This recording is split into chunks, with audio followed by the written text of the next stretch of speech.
우리가 알아야 할 오늘의 절대 뉴스 콕 찍어 전해드립니다.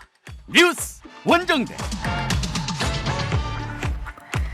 더 깊이 있고 더 재미있는 뉴스 브리핑, 뉴스 원정대 시간입니다. 함께할 원정대원 소개해드리죠. 김준우 변호사 그리고 한결의 김한 기자와 함께합니다. 어서 오세요. 안녕하세요. 안녕하세요. 네, 지금 TBS 유튜브 채널에서 보이는 라디오로 함께하실 수 있습니다. 지금 보이는 라디오로 얼른 들어와 주시고요. 여러분의 의견도 기다리고 있습니다. 무료로 이용할 수 있는 TBS 앱을 활용하셔도 좋고요.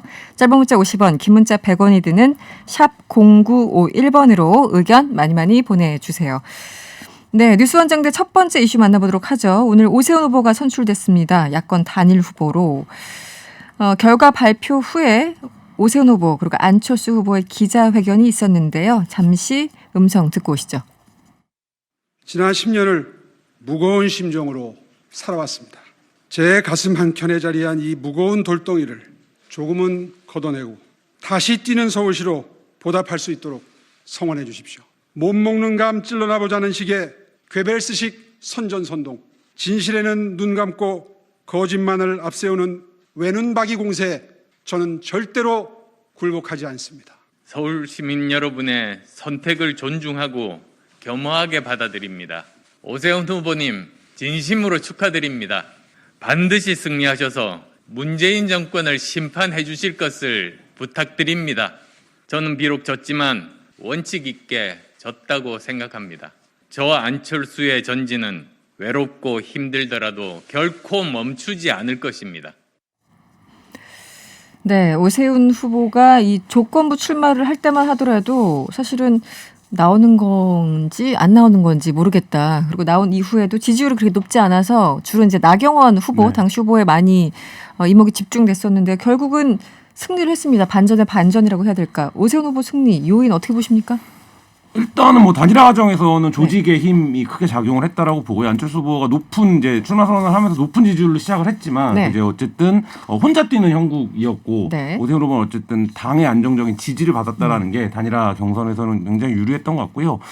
처음부터 이제 보면 이번 선거가 어쨌든 정권을 심판하는 성격의 어떤 정치적인 캠페인인데 그 차원에서 이제 나경원 후보를 이길 때는 나경원 후보에 비해서 훨씬 더 이제 중도적인 이미지를 강조하는 전략으로 성공을 거뒀고 안철수 후보와 붙었을 때는 어떤 적합성, 자기가 더 이제 말하자면 적합하다 서울시장으로 뭐 이 부분으로 승부를 걸었는데 요런 이제 전략들이 좀 주요했던 것 같아요. 예. 어떻게 보세요? 그래도 후보로 선출된 날이면 좀 하여튼 건승을 기원한다 이런 좀 좋은 얘기를 해야 되는데 아무리 생각해도 잘 모르겠어서 그러니까 이제 되게 나쁘게 한번 얘기를 해보면 나경원 후보를 꺾고 안철수 후보를 꺾었잖아요. 근데 이분들보다 오세훈 후보가 좀 한동안 오랫동안 정치 중앙 무대에서 좀 비껴서 있었어가지고 그렇죠. 거의 한 10년 정도. 물론 이제 종로 선거에서 지고 광진구 선거에서 2번 지고 이제 이러다 보니까 그 전에 이제 무상급식을 반대했던 오세훈 시장이라는 그 이미지, 그 다음에 이제 서울시에서 일정한 개발 사업에 있어서 조금 정책적 실수를 했다고 보여지는 뭐 몇 가지 뭐랄까 건물들이 좀 있었지 않습니까? 공사라든가. 근데 그런 것들이 좀 세월이 많이 풍화되고 그리고 이제 선거도 한 2번 지고 이러다 보니까 비호감 지수가 가장 낮았던 후보가 아닌가라는 거고 세월의 힘이라는 게 또 무시 못한다라는 생각이 좀 많이 들어서 그리고 어쨌든 이제 한 60 정도 되셨나요? 그러니까 이제 비교적 10년 정도 그렇게 광야를 떠돌았지만 그래도 이제 비교적 나이대가 그렇게 노회하진 않기 때문에 그런 점들이 어우러져서 좀 신승을 하지 않았나라는 생각이 좀 들고 단일화 과정에서도 물론 이제 여러 가지 뭐랄까 갑론을박이 있었습니다만 선거에 가까워올수록 조직력 있는 국민의힘 후보가 좀 유리했기 때문에 오히려 역으로 보면 안철수 후보 입장에서는 조금 더 단일화 여론조사 시점이 한 1, 2주 빨랐더라면 그 작은 차이를 좀 극복할 수도 있지 않았는가 이런 것 여러 요소들이 좀 복합적으로 작용했다고 보여집니다. 네. 이번 이제 단일화 과정을 보면은 오세훈과 안철수의 싸움이 아니라 김종인과 안철수의 싸움이다. 이런 평가들이 참 많았잖아요. 또 단일화 과정에서 뭐 민주당의 엑스맨 이런 비판까지 받았지만 어쨌든 결과적으로 김종인 비대위원장 체제에서 오세훈 후보로 단일화 후보를 만들었습니다. 김종인 위원장의 역할은 어떻게 보십니까? 다 전략이었을까요? 일단 뭐 안철수 후보는 첫 시작부터 단일화를 들고 나왔는데 김종인 후보 그렇게 급한 마음을 김종인 후보가 네네. 계속 이용하면서 이제 그 안철수 후보가 짠 구도에서 자당의 후보들을 키워내는 데는 일단 네. 결과론입니다만 죄송합니다. 성공했다라고 보여지는데요. 그 부분에서 근데 이런 게 있죠. 그러니까 어쨌든 김종인 위원장은 계속해서 비공개되는 여론조사까지 포함해서 상황을 보고 있었을 거예요. 상황을 보고 있었을 거고 그런 상황 속에서 어쨌든 자신의 후보가 나가는 게 더 승산이 있다라는 어떤 판단을 밖에서는 할 수 없는 판단을 네. 했을 가능성이 있고요. 또 한 가지 문제는 어쨌든 김종인 위원장의 임기를 감안했을 때 이번 선거에서 자당 후보를 못 낼 경우에는 네네. 사실 의미가 없어지는 그러니까 네. 이 비대위를 맡았던 과정이 뭐 이런 상황이 되기 때문에 설령 결과적으로 지는 결과가 나왔다고 하더라도 김종인 후보 입장에서는 우리 당 후보를 내겠다라는 얘기를 끝까지 할 수밖에 없었던 뭐 그런 상황인데 몇 가지 우연이 겹쳐지면서 결과적으로는 김종인 비대위원장이 뭔가 큰 네. 해안을 발휘한 것 같은 네. 이런 이제 또 그 스토리가 쓰여졌습니다. 근데 저는 해안이 있다고 보는 쪽이긴 해요. 아, 그렇습니까? 예, 제한적이지만 어떤 맥락에서? 네. 당사자들은 몸이 달고 뭐랄까 정념 어린 선택을 하기 때문에 네. 오세훈 후보 같았으면 오히려 좀 더 덥석 빨리 단일화를 받았을 수도 있었을 것 같거든요. 근데 제가 아까 전에 말씀드렸듯이 선거가 다가올수록 국민의힘의 전통적 지지세가 좀 결집하면서 여론조사 결과 자체도 안철수 후보보다는 오세훈 후보한테 좀 유리하게 작용했을 것 같다는 생각이 들고 네. 그래서 전체 그리고 그림을 그래도 가장 거시적으로 보는 보수 야권의 인물은 지금 김종인, 민주당은 이해찬, 노병은 결코 사라지지 않는다는 생각이 들고 오히려 네. 맨날 뭐 비판 많이 받는 60년대생 정치인들, 386 정치인들이야말로 네. 오히려 이런 좀 면모를 좀 보고 배울 사람들도 좀 필요할 것 같은데 그런 게 오히려 잘 안 보이는 것 같아요. 국민의힘이 됐든 더불어민주당이 됐든 그 다음 세대 지금 뭐 60대나 50대 후반에 접어든 정치인들 중에서 네. 이렇게 큰 그림 그리는 이 좀 구도를 잘 짜는 거에 전략가 역할을 도대체 전략가를 쓰는 누군지를 분들. 잘 모르겠어요. 뭐 결과가 좋으면은 이제 평가도 그냥 따라가기 마련이긴 합니다. 어쨌든 결과가 좋으니까 김 위원장의 역할에 대해서 여러 가지 평가를 좀 해주셨는데 오늘 이런 얘기를 했습니다. 이제 오 후보가 단일 후보가 되면서 내가 국민의힘에서 한 90% 기여를 했다. 그리고 나머지 10%는 반드시 서울시장을 만드는데 거기까지다. 그러니까 이제 재보선 이후에 이제 집에 가신다라는 뜻인 것 같은데 그럼에도 불구하고 김 위원장의 역할론에 대해서는 이제 많은 얘기들이 오가고 있습니다. 어떤 역할을 할 수 있을 거라 보십니까?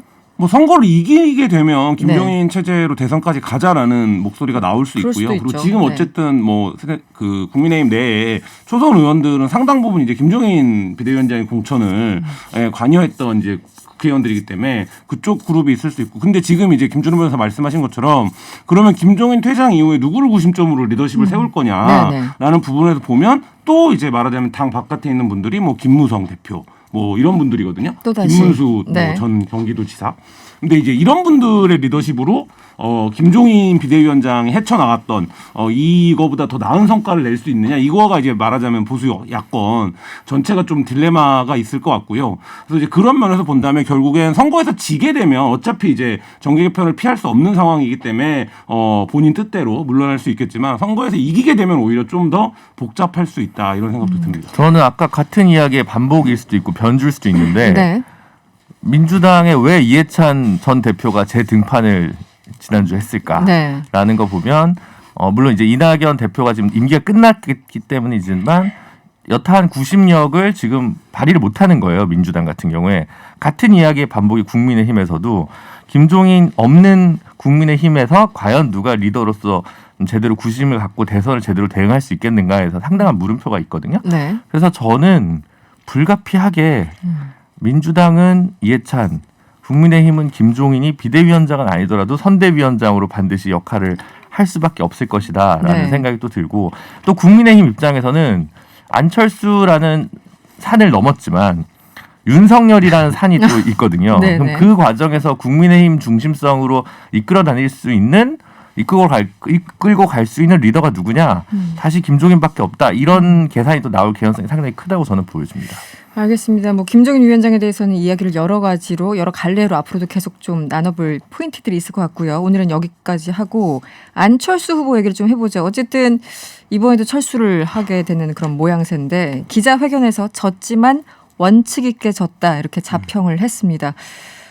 마음이 좀 복잡할 것 같습니다. 안철수 후보로 좀 빙의를 해주시죠. 네, 복잡하겠죠. 그러니까 사실 뭐 지금 뭐 당장에 4월 7일까지는 오늘 기자회견 한 걸로 봐서는 할 일이 있는데 4월 7일 이후에 뭘 할 거냐 이거 자체가 지금 불투명해진 상황이기 때문에 네. 뭐 가장 좋은 그림은 지금 이제 어쨌든 장 외에 윤석열 전 검찰총장이 굉장히 높은 지지율을 지금 기록하고 있는 중이기 때문에 이 부분을 자기가 제3지대로 엮어서 끌고 가는 방법이 하나 있을 수 있을 텐데 네. 이번 단일화 과정에서 봤지만 이게 어쨌든 특정 개인이 조직력을 가진 정당을 압도하기가 사실 어렵다. 왜냐하면 이번에도 네. 보면 안 후보가 처음 등장했을 때는 지지율이 1위 굉장히 높았거든요. 그리고 이제 오세훈 후보라든지 나경원 후보는 사실 그에 비하면 굉장히 낮은 지지율이었는데 이게 이제 단숨에 역전이 되는 상황이 결국엔 당의 힘인데 그러면 이제 안 후보가 뭐 사전에 합당하겠다는 얘기도 했지만 네. 그러면 결국엔 국민의힘에 이제 들어가서 뭔가를 도모하는 거 외에는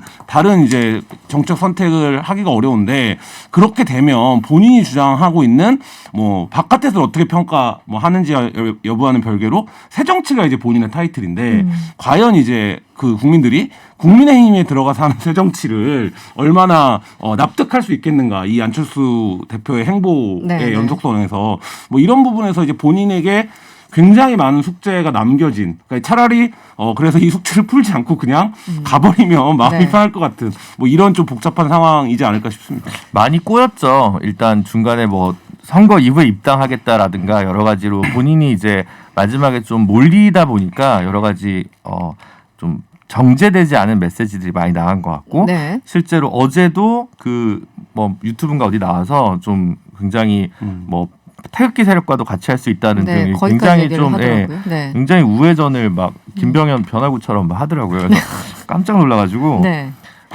태극기 사회로까지 같이 갈 수 있다. 뭐 다 통합을 네. 해야 되는 이런 그리고 발언을 뭐 많이 지난 했었죠. 총선은 뭐 공정하게 관리되지 않았다 이런 좀 제가 볼 때는 안철수의 이미지와 맞지도 않고 적절하지도 않은 언사들을 내뱉은 걸 보면 마지막에 정말 본인이 굉장히 코너에 몰렸구나라는 네. 생각을 했다는 생각이 들고 네. 근데 그럴수록 좀 돌아가야 되는데 이분이 항상 돌아갈 때는 그 기존 정당이나 본인의 정당 자체에 대해서도 정당 정치다운 모습을 보여주지 못한 채 10년을 보내온 게 가장 뼈아프다는 생각이 들고요.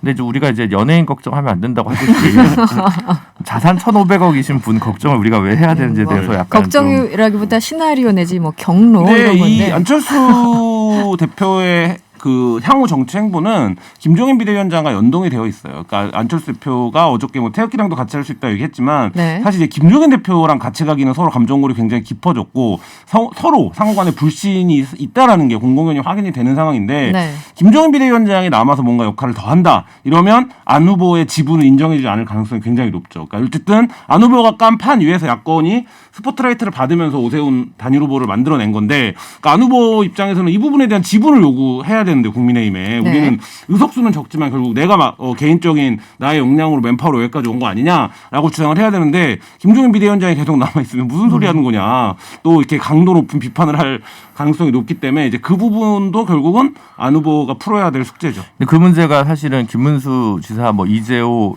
뭐 그리고 김무성 이런 분들이 또 막 이런저런 기자회견을 같이 하고 이런 일들이 있었잖아요. 그러니까 네.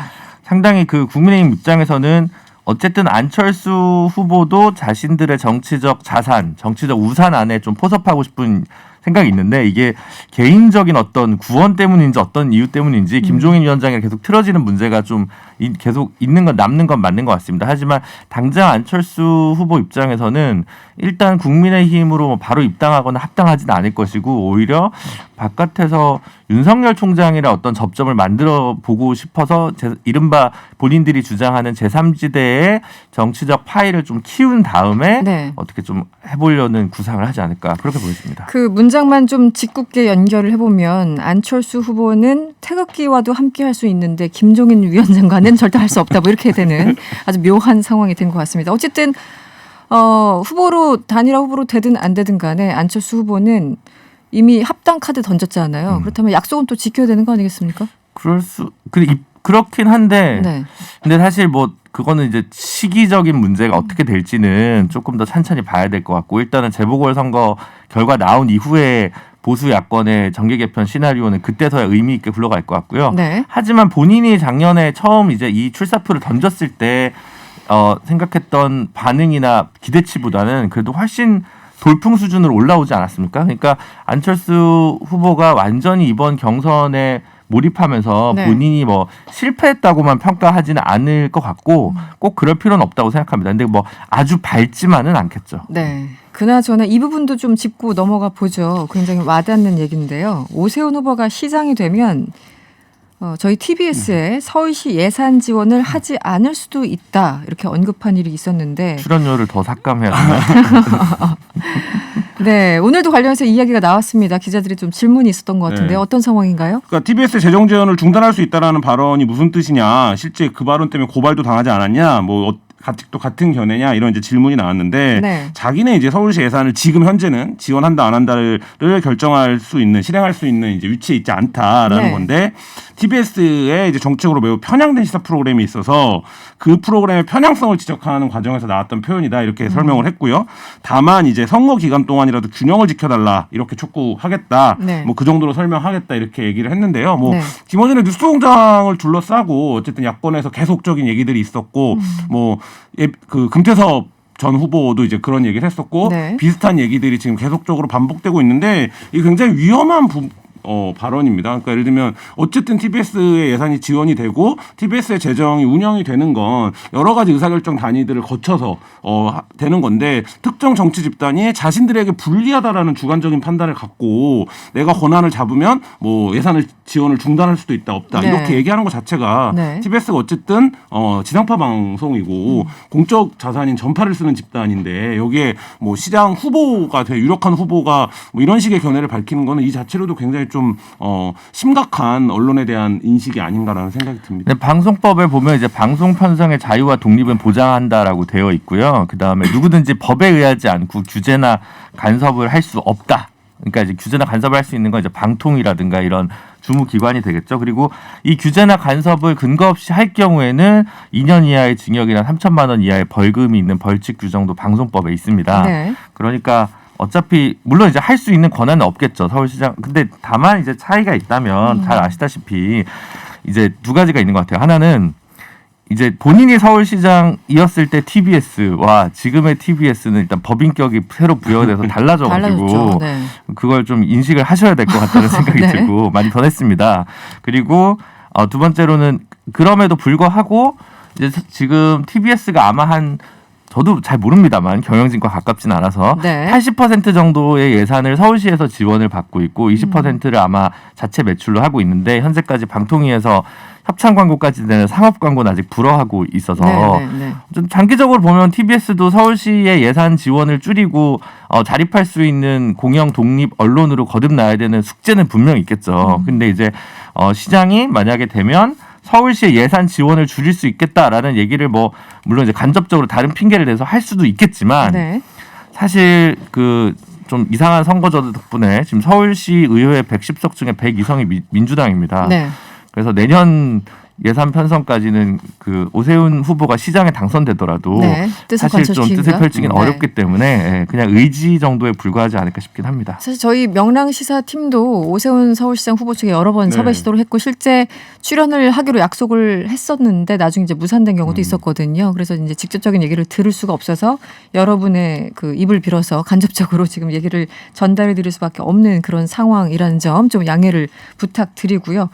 어쨌거나 이제 완전히 대진표가 확진됐어요. 박영선 후보, 오세훈 후보 대결 구도입니다. 한 15일 정도 이제 선거가 남았는데 뭐라고 할까요? 박영선 후보 측으로 봤을 적에는 지금 여론조사를 보면은 일종의 반전 카드가 필요해 보이고 어떤 최대 승부수는 어떤 지점일까요? 그게 참 제가 알면 정치 컨설팅을 하고 있을 텐데 거기가 있을 텐데 네. 혹은 알아도 여기서 얘기 안 하고 돈 받고 얘기를 해야 이제 더 그렇죠. 비싼 돈을 받고 얘기했는데 농담이고요. 그 박영선 후보, 오세훈 후보 지금 그리고 부산시장 선거도 마찬가지인데 지금 압도하고 있는 거는 야권 후보의 부동산과 관련된 의혹이나 이런 것들이 좀 도덕성 검증 이런 부분이 지금 좀 압도하고 있거든요. 근데 그 부분에 있어서 실체가 규명된다 하더라도 현재 판세에서 그것만으로 여당이 승리를 장담하기는 좀 어렵지 않나. 네. 거기에 덧붙인 플러스 원이 더 있어야 될 텐데 지금까지는 사실 아무리 좋은 정책을 예를 들어 여당 후보가 발표했다 하더라도 네. 단일화 이슈나 이런 것들이 다 잠겨 있기 때문에 지금까지는 좀 주목받기는 어려웠을 겁니다. 그래서 아마 지금부터 새로운 정책에 관련된 문제가 발생을 할 텐데요. 문제는 구도 후보 정책 세 가지 이슈 중에서 구도가 지금 정권 심판 구도나 부동산과 관련된 구도가 네네. 많이 있는데 그 부분과 관련해서 그럼 정책이 그 구도를 전변시키거나 그 구도에서 효과적으로 대항하거나 대응할 수 있는 그 정책을 내는 것이 중요하지 사실 몇십 가지의 디테일한 정책을 잘 낸다고 해서 선거에서 굉장한 소구력을 가지고 있는 건 아니기 때문에 네. 박영선 캠프의 고민은 아마 그 지점에서 시작되지 않을까 싶습니다. 알겠습니다. 뭐 더 덧붙이실 말씀이 혹시 있으신가요? 어쨌든 박영선 후보 입장에서는 굉장히 억울한 선거예요. 지금까지 자기의 시간이 아직 한 번도 오지 않았는데 네, 아직까지는. 어쨌든 이제 2주 동안은 이제 구도 면에서 보면 이제 1대1 사람의 구도로 면에서 보면 정리가 됐기 때문에 그 부분에서 박영선 시간이 올 텐데 여기서 이제 중요한 거는 이길 수 있는 가능성 상대가 자책골을 넣거나 내가 득점을 하거나 둘 중에 하나인데 그렇죠. 본인이 득점할 수 있는 게 뭔지를 찾는 게 그러니까 네. 중요하지 않을까 싶습니다. 알겠습니다. 뉴스 원정대 오늘은 여기서 마무리를 해야겠습니다. 지금까지 김준호 변호사, 한겨레 김한 기자와 함께했습니다. 오늘 고맙습니다. 고맙습니다. 감사합니다.